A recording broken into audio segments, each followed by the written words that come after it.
میرے اس چینل کے سامعین و ناظرین، السلام علیکم ورحمۃ اللہ وبرکاتہ۔ آج آپ کی خدمت میں ایک مجرب وظیفہ لایا ہوں، ایسا مجرب وظیفہ اور خاص وظیفہ کہ جس نے بھی آج تک اس وظیفے کو کیا، اس عمل کو کیا، تو وہ اللہ تبارک و تعالیٰ کے فضل اور کرم سے خوشحال ہے۔ وظیفے کے لیے شرط یہ ہوتی ہے کہ آپ نے گناہوں سے بچنا ہوتا ہے۔ گناہوں سے بچنے کے بعد آپ 5 وقت کی نماز ادا کیا کریں، پھر یہ وظیفہ کیا کریں۔ یہ وظیفہ نہیں، کوئی بھی اگر آپ نے وظیفہ کرنا ہو تو اس کے لیے شرط یہ ہوتی ہے کہ آپ 5 وقت کی نماز ادا کریں، گناہوں سے بچیں۔ اکثر لوگ کہتے ہیں کہ ہم نے وظیفہ کیا، کوئی فائدہ نہیں ہوا۔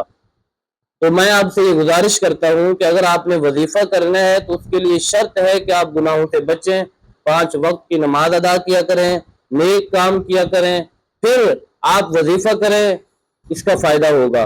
اللہ تبارک و تعالی اپنا خصوصی فضل اور کرم فرمائے گا، کیونکہ حضور علیہ الصلوۃ والسلام کا فرمان عالی شان ہے کہ بندے کے گناہوں کی وجہ سے اللہ تبارک و تعالی اس کا رزق روک لیتا ہے۔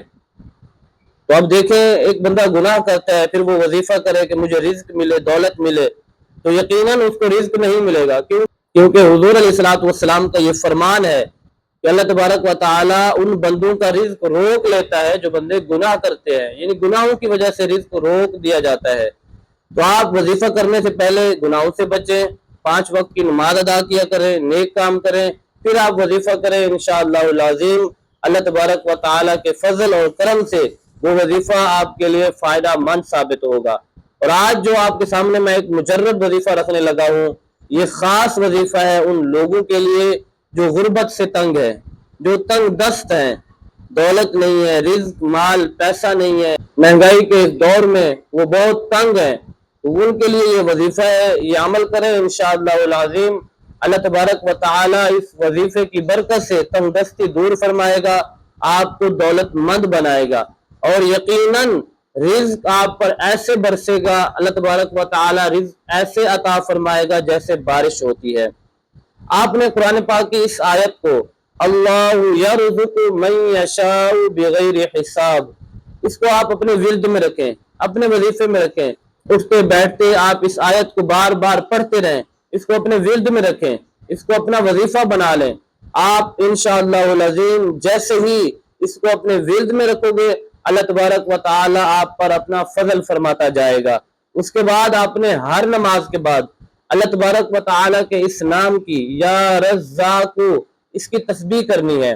ہر نماز کے بعد ایک تسبیح آپ نے لازمی کرنی ہے، اور یہ عمل کرنے کے بعد آپ فجر کی نماز کے بعد سورہ یاسین کی تلاوت کرنی ہے، پھر آپ دعا مانگے اللہ تبارک و تعالی سے۔ تو انشاءاللہ العظیم جیسے ہی آپ اللہ تبارک و تعالی سے دعا مانگیں گے، اللہ تبارک و تعالی آپ کی ہر دعا قبول فرمائے، جو آپ چاہتے ہیں اللہ تبارک و تعالی وہی آپ کو عطا فرمائے گا۔ آپ کو رزق، دولت، مال، پیسہ عطا فرمائے گا، آپ کے رزق میں بے پناہ اضافہ عطا فرمائے گا۔ آپ کی تمام پریشانیاں، مصیبتیں، دکھ، تکلیفیں اللہ تبارک و تعالی اپنے فضل اور کرم اور اس وظیفے کی برکت سے دور فرمائے گا۔ اگر آپ مقروض ہیں تو اس وظیفے کو اپنا معمول بنا لیں، انشاءاللہ العظیم اللہ تبارک و تعالی غیب کے خزانوں سے آپ کی مدد فرمائے گا، آپ کا قرضہ اتر جائے گا انشاءاللہ العظیم۔